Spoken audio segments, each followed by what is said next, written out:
Continuamos entonces ahora con el tercer subtema, la Biblia como historia de la salvación. Ya les he comentado cómo esta nueva perspectiva nos ayuda a comprender el texto de la Sagrada Escritura, el texto de la Biblia, cuando la entendemos como no solamente palabra, sino también como historia. Y cuando hablamos de historia es de acontecimientos, de hechos, pero que vienen marcados con ese segundo calificativo, historia de la salvación. Entonces son hechos, acontecimientos que están enfocados o encaminados a la salvación de la humanidad, del hombre, al cual Dios se le está comunicando. La Biblia se encargará entonces de mostrarnos desde la primera página hasta la última el desarrollo de esa historia. Y la Biblia será entonces la historia de la palabra de Dios y de los acontecimientos donde Dios se ha revelado, Dios se nos ha mostrado, se nos ha comunicado y nos ha mostrado lo que quiere de nosotros y lo que quiere para nosotros. Eso es lo que llamamos historia de la salvación. Los acontecimientos no son meramente humanos. Los acontecimientos no son casuales, sino que son obra de Dios, son dirigidos, guiados y orientados por Dios, aun cuando muchas veces no lo entendamos, no lo comprendamos, e incluso hasta nos escandalicemos.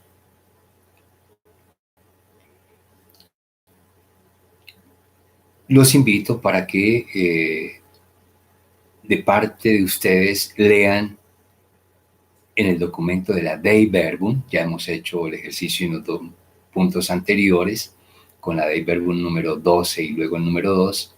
Los invito ahora a que tomen por su cuenta el numeral 14 y lo lean todo. Por eso no hago la lectura acá porque es un poquito largo y todo el párrafo, todo el numeral es muy interesante para comprender este aspecto de la historia de la salvación. Cómo la Biblia es historia de la salvación. Entonces, los invito a que busquen en el documento Dei Verbum el numeral 14, lo lean, lo reflexionen y lo estudien. Yo me quiero detener aquí en mi intervención un poquito en la sustentación bíblica de ese texto. Y la fundamentación bíblica podríamos hacerla partiendo de aquel hermoso texto del comienzo de la llamada carta a los Hebreos. Hebreos capítulo 1, versos 1 y 2. Después usted va con calma y retoma el texto y lo lee de manera lenta y meditativa. Yo aquí lo voy a leer, permítanme hacerlo para que lo comentemos. Allí en Hebreos 1:2 nos dice el autor sagrado que Dios había hablado ya muchas veces en los tiempos antiguos y lo había hecho de diversas formas a nuestros padres por medio de los profetas. Últimamente, en estos tiempos, nos ha hablado también a través de su Hijo Jesucristo. En esos dos versículos de la carta a los Hebreos está dicho todo nuevamente. Está la doctrina fundamental sobre esto que estamos tratando, la Biblia como historia de la salvación. En el antiguo, en el pasado, Dios habló muchas veces, no una, ni dos, ni 10, ni 100, sino muchas veces, incontables. Y luego, no de la misma manera, de muchas maneras, dice el texto sagrado. Habló a nuestros padres en el pasado y ahora en estos tiempos nos ha hablado a través de Jesucristo. Y vamos a ver entonces cómo, lo que les decía, la Biblia es la historia de la salvación. La historia de la Biblia es la historia de la palabra de Dios a lo largo del tiempo. Si abrimos la Biblia, capítulo 1 del Génesis, allí empieza esa revelación de Dios a través de Génesis 1:1, la creación. ¿Y cómo fue hecha la creación? ¿Cómo apareció la creación? si nos detenemos en el texto bíblico, Génesis 1:3, y dijo Dios, habló Dios. ¿Qué dijo Dios? Haya luz, y hubo luz. Y así cada una de las obras de la creación, hasta cuando finalmente dijo, hagamos al hombre. Por su palabra fuimos creados. Pues bien, ahí empieza la historia de la salvación, con la creación. Primer pasaje de la Biblia, Génesis capítulo 1. Luego aparece esa comunicación de Dios al hombre y cómo Dios quiere el concurso del hombre, la colaboración del hombre para realizar su proyecto. Y entonces empiezan los llamados. Creo que esto lo entendemos muy bien nosotros porque estamos en ese contexto de nuestra vocación. Nos estamos formando, estamos clarificando nuestra propia vocación y lo estamos haciendo a través de la palabra de Dios. Dios que se dirige a nosotros y nos llama.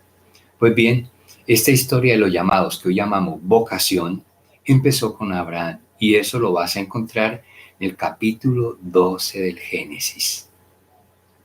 Luego, si seguimos con la historia de los llamados, vamos con los más sobresalientes, los más llamativos. Vamos a Moisés. Dios que llama a Moisés. Capítulo 3 del Éxodo.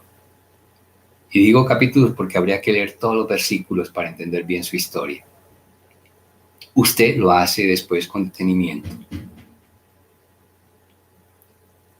Con ellos va formando Dios un pueblo y les hace en su comunicación una promesa, la famosa promesa de la tierra prometida.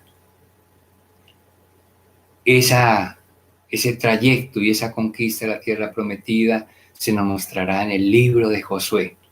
Empiezan a leer el libro de Josué, los primeros capítulos, y allí van a empezar a comprender estas cosas. Luego, cuando Dios les da la tierra y los tiene ya formados como pueblos, Dios se sigue dirigiendo a ellos, pero de una manera nueva, ahora a través de los profetas. Y a manera de ejemplo, toma entonces el libro de Oseas, el primero de los profetas, capítulo 1. Luego, más adelante, más tarde, aparecerá Jeremías. Tome también el capítulo 1 de Jeremías, léanlo todo, estudienlo, reflexionenlo, oren también con ellos, les va a iluminar también su propia historia y su propia vocación.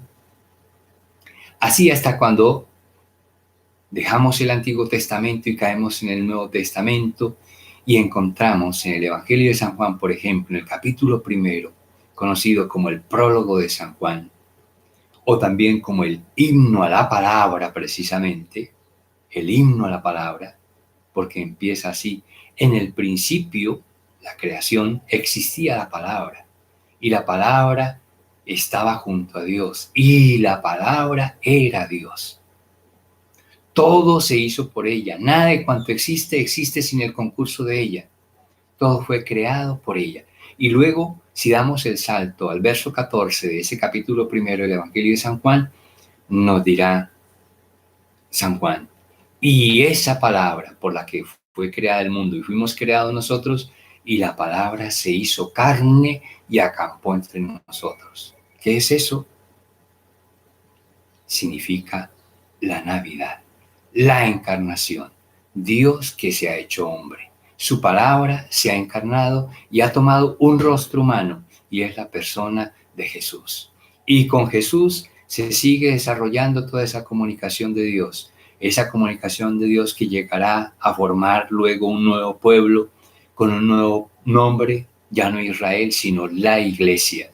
Lean capítulo 2 del libro de los Hechos, capítulo 6 del libro de los Hechos, capítulo 12 del libro de los Hechos, y podríamos decir todo el libro de los Hechos. Dios que a través de la Iglesia se sigue haciendo presente, se sigue comunicando, y esto hasta la consumación de los tiempos. Nos llevará hasta el final de los tiempos, y de esa realidad, de esos hechos y esos acontecimientos y esas promesas que hoy por hoy nosotros estamos esperando, nos habla el libro del Apocalipsis. Léase en caso concreto, por ejemplo, el capítulo 21 del libro del Apocalipsis. Ahí es donde va a terminar toda esta historia de manera feliz.